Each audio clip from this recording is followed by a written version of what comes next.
Bueno, antes que nada, buenos días.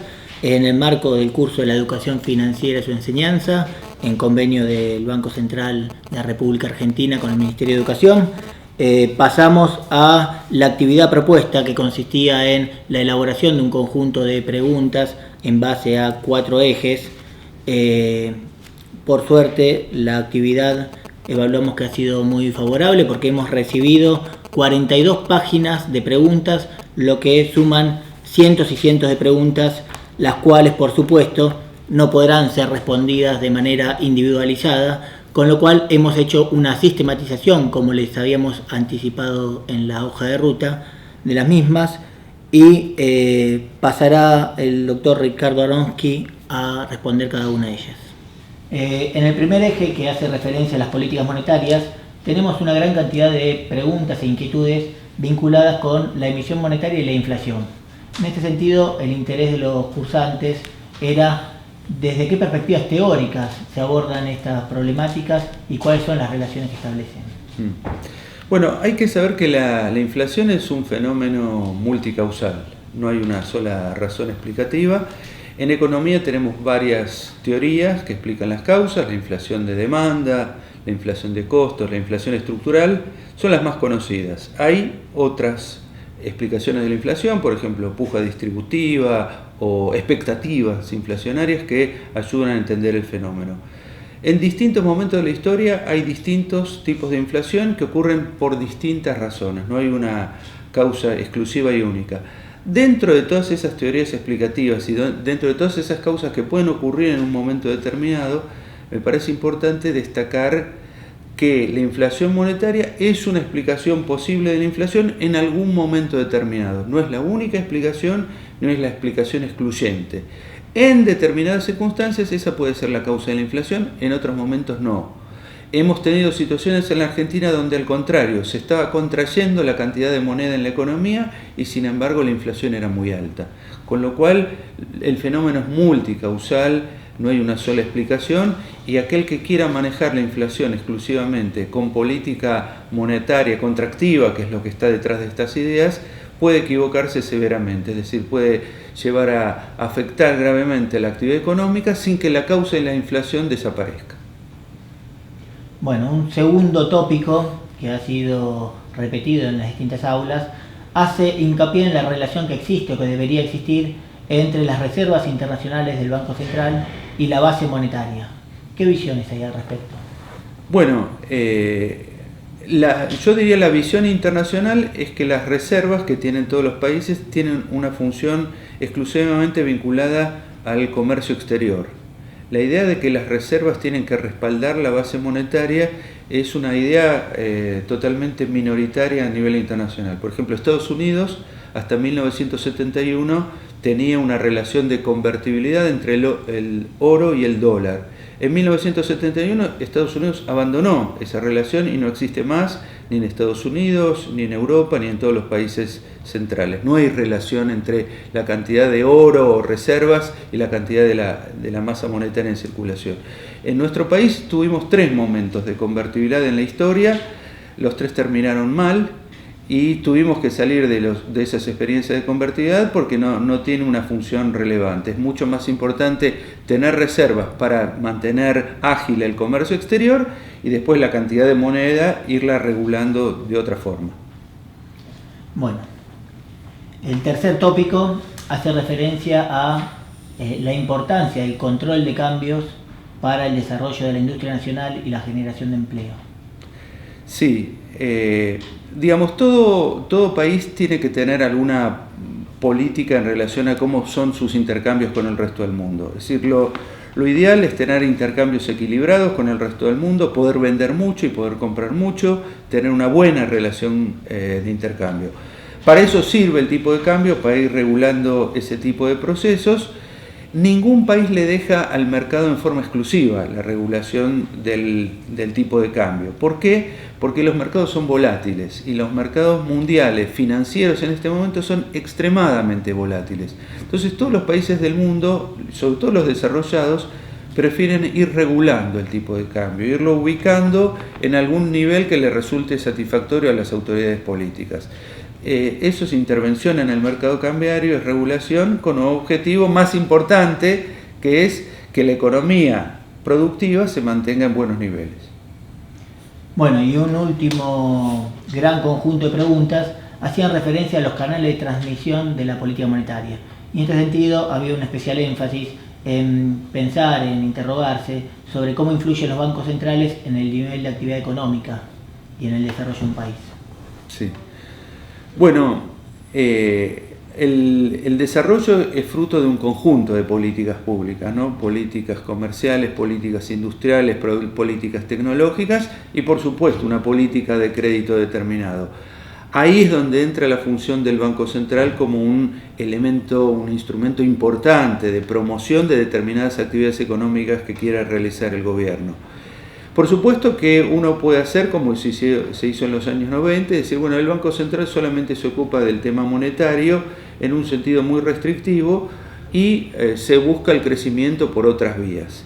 Pero la verdad que lo normal es utilizar también la política monetaria como un instrumento más, no solamente de equilibrio de precios en la economía, sino de impulso de determinadas actividades que se consideran relevantes dados los objetivos generales del país. El segundo eje, que hacía referencia al rol del Estado en la economía, un primer conjunto de preguntas hace referencia al estado de bienestar. Sería interesante si podés explicarnos un poco qué es el estado de bienestar y cuáles son las consecuencias de un rol activo o un rol pasivo dentro de la economía. El estado de bienestar es parte de una filosofía general que se adoptó después de la Segunda Guerra Mundial, que era que no nos pase más una situación donde la economía se hunde, donde tenemos enorme desempleo, donde las empresas quiebran y la economía no encuentra un piso sólido en el cual asentarse. La idea del estado de bienestar es que el Estado se ocupe de levantar el nivel de actividad económica y la demanda a través de prestar un conjunto de prestaciones gratuitas a la población, salud, educación, en algunos países vivienda y muchas otras cosas más, que completen un cuadro de situación en que la población tenga un nivel adquisitivo alto o pueda usar una parte sustancial de sus ingresos para comprar cosas en el mercado y de esa forma mantener la economía en una situación de pleno empleo. Entonces, el estado de bienestar es una variante keynesiana con un objetivo social muy claro, que es asociar el alto crecimiento económico con un buen nivel de vida para la población. Bueno, y en la misma sintonía que estas preguntas, también había un conjunto de interrogantes en torno a, bueno, cuándo debe intervenir un Estado, en pos de qué objetivos, y si hay algún límite temporal para la intervención del Estado en la economía. Teóricamente, si los mercados funcionaran perfectamente bien y distribuyeran el ingreso en forma adecuada y generaran progreso tecnológico y si toda la gente tuviera un buen nivel de vida, la intervención del Estado no debería ser más que preservar que esa situación continúe. Pero la verdad que en economías como la nuestra, como la Argentina, economías semi-industrializadas, con un grado de desarrollo relativo intermedio, el rol del Estado en la economía es muy importante para garantizar que ciertos procesos necesarios para el desarrollo continúen. Por ejemplo, la industrialización, el desarrollo científico-tecnológico, la extensión a toda la sociedad de una serie de servicios que si no una parte de la sociedad no accedería. Es decir, todo eso es un proceso de construcción del desarrollo que en nuestros países no es espontáneo, sino que requiere de una acción pública muy determinada en esa dirección. Otra de las grandes preocupaciones de los docentes del país tenía que ver con las distintas posturas respecto de la política cambiaria. Y en este sentido también había algunas preguntas que focalizaban un poco más en torno a los impactos sociales, las ventajas y las ventajas que se mencionan desde la teoría económica en relación a ellas. Bueno, la política cambiaria es un tema importante en relación al comercio exterior. Yo les diría que no es el único instrumento, es un instrumento más. Tiene que ver con que el país logre determinado nivel de competitividad en el resto del mundo y que a su vez no sea invadido sistemáticamente por producción importada que arrasaría la producción local. Entonces, el tipo de cambio tiene que cumplir una función reguladora importante. No es la única, porque aunque uno ponga un tipo de cambio muy elevado, si el resto del mundo está en recesión, igual no le va a comprar a una economía determinada. Entonces, el tipo de cambio cumple una función reguladora del comercio y las transacciones con el resto del mundo, pero también una función interna distributiva muy importante en el caso argentino. No es lo mismo para la gente que trabaja un tipo de cambio elevadísimo que un tipo de cambio sensato que haga que la población pueda tener un nivel adquisitivo relativamente elevado. Bueno, y en torno a este rol, la última gran preocupación que se manifestó en los foros tenía que ver con que en la actualidad todavía tenemos vigente la ley de entidades financieras que impuso la dictadura cívico-militar. Bueno, ¿qué implicancias y qué relevancia tendría para la economía una modificación de dicha ley? Bueno, con la reforma financiera de 1977 se inició un periodo de estancamiento económico para la Argentina. La verdad es que nuestro país se fue transformando progresivamente en un lugar de especulación financiera más que en un lugar de producción de riqueza y de progreso para los argentinos.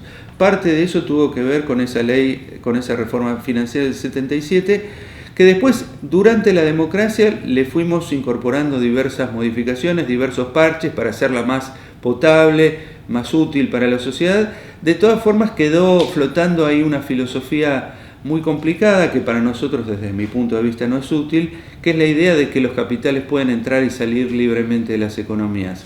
Está muy demostrado que para economías de tamaño relativamente pequeño, el ingreso masivo de capitales o la salida masiva de capitales son muy desequilibrantes y por lo tanto sería muy prudente que dentro de una reforma de la ley de entidades financieras se busque la forma de regular esos movimientos de capitales con el resto del mundo y también de abrir otras alternativas de otro tipo de entidades financieras con fines cooperativos, sociales mucho más claros.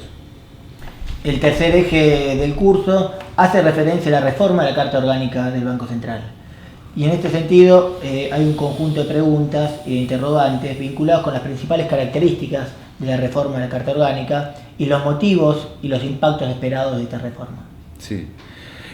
Nosotros, la última reforma de la Carta Orgánica del Banco Central se había hecho en el año 1992 en un contexto claramente distinto al actual, que tenía que ver con una economía abierta a los flujos financieros de capitales internacionales, con una lógica de dejar al mercado la determinación de la evolución de la economía argentina.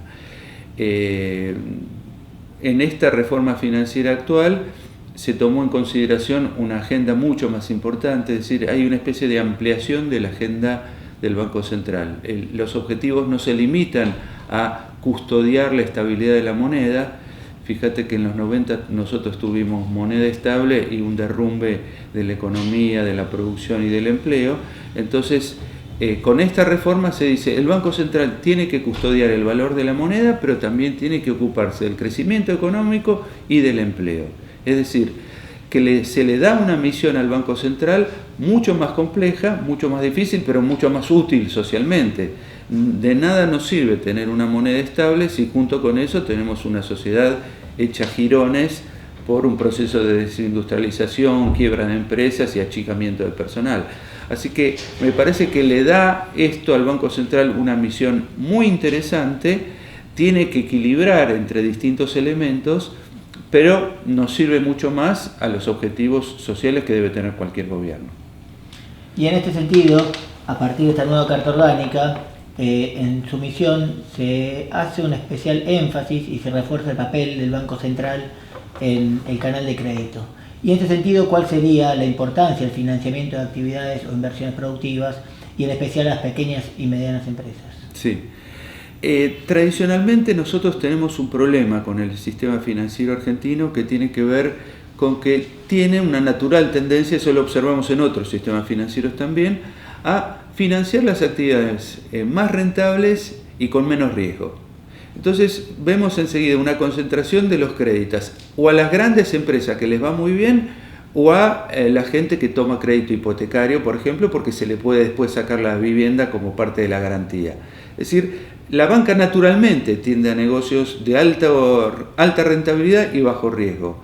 Eso es lo que se llama una falla del mercado. Eso quiere decir que ahí hay un gran vacío de actividades sociales muy interesantes, muy valiosas, muy productivas y con un potencial tendencial muy grande y que la banca no atiende. Entonces, en esta nueva función del Banco Central, que es orientar crédito hacia la actividad PYME, por ejemplo, aparece atender una cosa fundamental. Muchas pymes a veces no tienen ni el mismo prestigio, ni la misma trayectoria, ni la misma envergadura económica que grandes empresas, pero tienen un potencial enorme. Pueden ser grandes empresas en algún momento, pueden ser empresas innovadoras, podemos estar en presencia de un emprendimiento productivo muy útil, muy interesante, generador de empleo, generador de trabajo para técnicos y ingenieros argentinos, y de pronto el sistema financiero no las ve, no les interesa, están en otra cosa. Entonces, que el Banco Central tenga ahora potestad para decir, señores, una parte del crédito necesariamente lo tienen que reservar para este tipo de actividades, es muy democratizador desde el punto de vista económico, elimina una falla que tiene el mercado, que es concentrarse solamente en lo que es seguro, y obligar a que una parte del crédito estimule y promocione actividades que son socialmente muy importantes. No nos olvidemos que las pymes son las grandes generadoras de empleo en la Argentina, no las empresas grandes. Entonces, que el central oriente en esta dirección es indirectamente fomentar y sostener la creación de empleo. El cuarto y último eje hace referencia a los usuarios de los servicios financieros. Y en este sentido, muchas observaciones de los docentes hacían hincapié en la presencia de asimetrías entre los bancos y los usuarios. ¿Qué consideraciones podrías tener al respecto? Bueno, las observaciones de los docentes son totalmente acertadas. Estamos en presencia de una asimetría muy significativa de conocimientos, de poder, de manejo de información, de manejo de cuestiones jurídicas que en algunos casos aparecen como letra chica en los contratos. Es decir, efectivamente esa asimetría existe y requiere de alguien que nos ayude a los usuarios a compensar esa situación, poniéndonos a salvo de injusticias o de irregularidades o de utilización de un excesivo poder bancario frente a los clientes. Efectivamente sí. El segundo eje que abordaron los docentes hacía hincapié en un conjunto de interrogantes vinculados con la educación financiera en particular. Y en este sentido se preguntaban tu opinión en torno a si debería tener un mayor protagonismo en las currículas escolares o el abordaje de los usuarios financieros debería estar relegado y encargado por parte de otras instituciones o organismos. Mira, yo pienso que todo lo que contribuya la educación a la formación de ciudadanos bien preparados para poder desempeñarse como tales es muy importante. Dentro de eso, la educación económica para que toda la población tenga criterios propios para comprender qué está ocurriendo y que no sea sorprendida en su buena fe por diversos comentaristas, me parece excelente. Y dentro de eso, la educación financiera específicamente tiene una función muy importante, que es que uno pueda regular su relación con diversos aspectos de la economía, entre ellos los bancos, de una forma más inteligente. Yo considero que sería oportuno que la educación financiera fuera incorporada a la currícula, con las limitaciones razonables que tiene una currícula que no podría ser infinita, pero sí me parece que es un elemento que contribuiría a que cada ciudadano esté mejor plantado frente a ciertos hechos económicos. Y en este sentido, ¿qué medidas proponés para promover justamente el conocimiento de los derechos de los ciudadanos como usuarios financieros?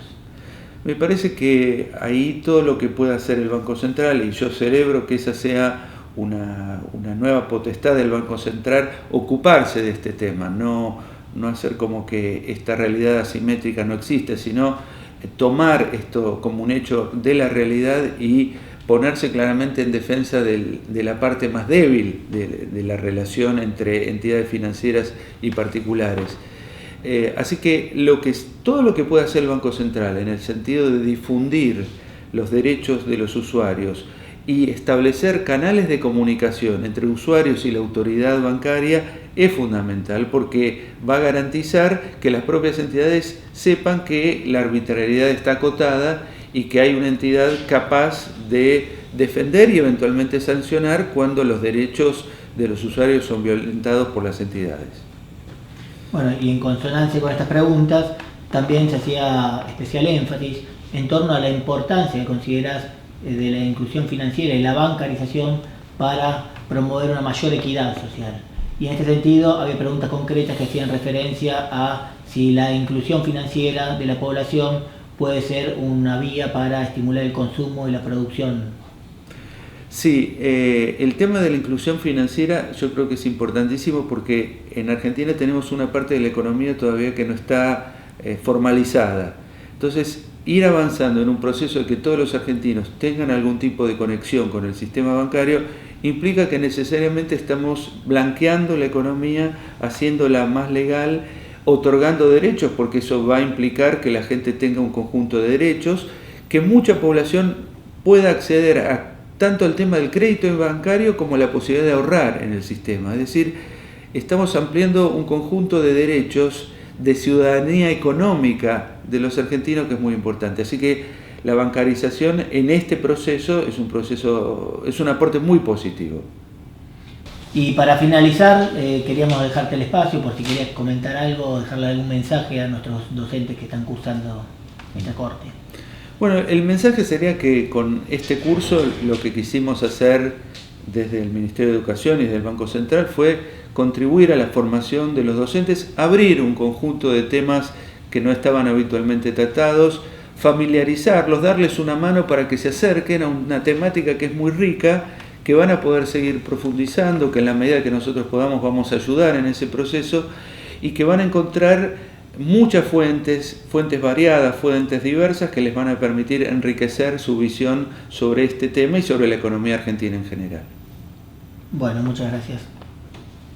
Para finalizar, como les anticipé en la introducción, no ha sido posible, dado el volumen de preguntas, el responderlas de manera individualizada, pero esperamos que todos ustedes hayan visto reflejadas sus inquietudes en el conjunto de preguntas sistematizadas que le hicimos a Ricardo. Y por otro lado, esperamos que tanto este conjunto de videos en el cual Ricardo responde a cada uno de los interrogantes, como el conjunto de materiales que hemos proporcionado a lo largo del curso y en el trabajo conjuntamente con los tutores, les sirva también para pensar nuevas estrategias y dispositivos didácticos para poder llevar cada una de estas problemáticas que ustedes han reflejado en las preguntas y que hemos trabajado en estos videos en sus aulas.